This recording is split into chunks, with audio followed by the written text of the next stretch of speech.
Good day mga kanegosyo. Ako nga pala si Jepoy, isang negosyante. Isa rin akong DJ at meron na akong 10 taon na karanasan na pagkalugi sa pagninegosyo.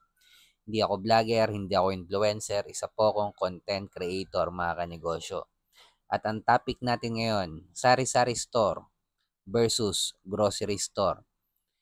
Ito kung nagsisimula ka palang magnegosyo, tapusin mo tong video na to, sigurado marami kang matututunan. Kung nagninegosyo ka naman na, malamang ito yung dahilan kung bakit nalulugi yung negosyo mo.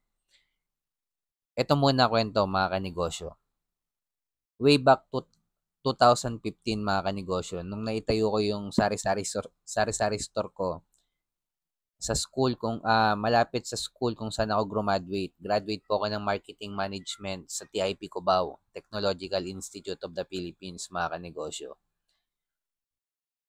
After ko graduate ng college, nag-work din ako ilang years lang, pero gusto ko talaga magnegosyo. Nag-resign ako sa work ko para mag-business. At bakit sari-sari store? Kasi madaling buksan, pambansang negosyo. Tsaka gusto ko rin matuto sa mundo ng pagninegosyo. Eventually, sa tinatahak ko, matututunan mo rin yung tamang thought sa pagninegosyo. So, nung nagsisimula ako magnegosyo, hindi ko pa alam yung focus in one, market ng mayaman, level 2. Tas lagi pa nilang sinasabi na kapag ang sari-sari store lumaki, magiging grocery store. Mali po yan mga kanegosyo. Ang sari-sari store kapag lumaki, sari-sari store pa rin po yan mga kanegosyo. Magkaiba ang business model ng sari-sari store at grocery store mga kanegosyo. Ang business model ng sari-sari store, maglalabas ka muna ng pera, bibilin mo muna yung mga produkto sa loob ng tindahan mo at kikita ka lang kapag nabenta mo na yung produktong nabili mo. Ang grocery store, iba po ang business model niyan mga kanegosyo. Postpaid. Magbabagsak muna si supplier kay grocery store ng mga produkto. At kapag nabili na yung produkto doon sa supplier, ay sa grocery store, kapag nabili na yung produkto doon kay grocery store, doon pa lang magbibilang ng 3 to 4 months bago magbayad yung may-ari ng grocery store kay supplier. Cash flow gaming sa grocery store mga kanegosyo. Hindi pa naglalabas ng pera si may-ari ng grocery store. Binabagsakan muna siya ng mga supplier mga kanegosyo. Ibang-iba to sa sari-sari store na kung saan naglabas ka muna ng pera para kumita. At panalo pa dito yung may-ari ng grocery store mga kanegosyo kasi pwede niyang gamitin yung pera na yun eh. Kumbaga, pwede niya pang ipambayad ng Meralco yon, ng bills, pampasahod. Panalo sa cash flow dito yung grocery store. Kumbaga, pareho lang ng business model yung hardware at grocery store mga kanegosyo. Nagbabagsak muna si supplier bago bayaran ng may-ari ng grocery store. At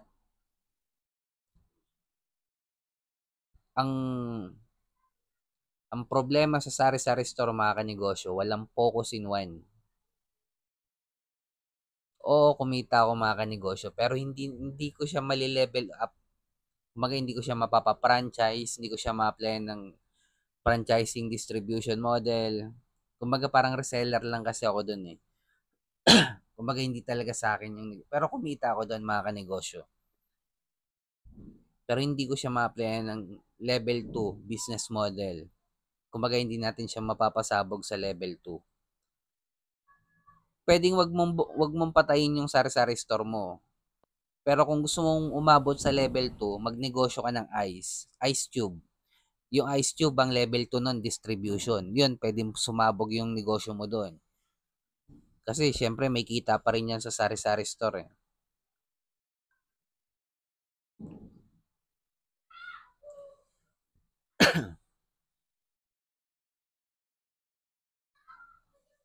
Kaya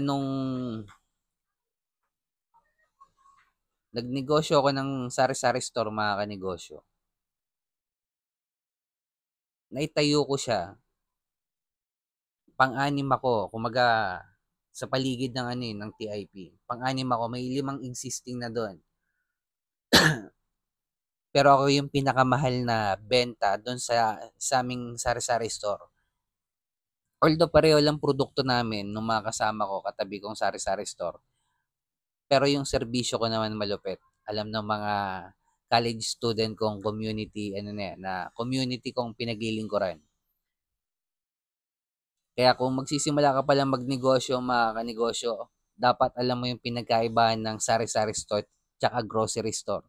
Baka iniisip mo kapag ang sari-sari store lumaki, magiging grocery store. Mali po, mga kanegosyo. Ang sari-sari store kapag lumaki, sari-sari store pa rin po yan. Yes, kumikita yan, pero hindi natin mali-level to yan. Hindi natin ma-applyan ng franchising yan, distribution, yung sari-sari store, mga kanegosyo. At kung umabot ka sa dulo ng video na to, mga kanegosyo, subscribe mo naman ako. Kung may mga tanong ka, comment ka lang din sa baba. Bilang negosyante, kung dumadaan tayo sa pagsubok or struggle, huwag natin kalimutan mag-pray kahit ano religion natin. Ingat tayong lahat. Peace.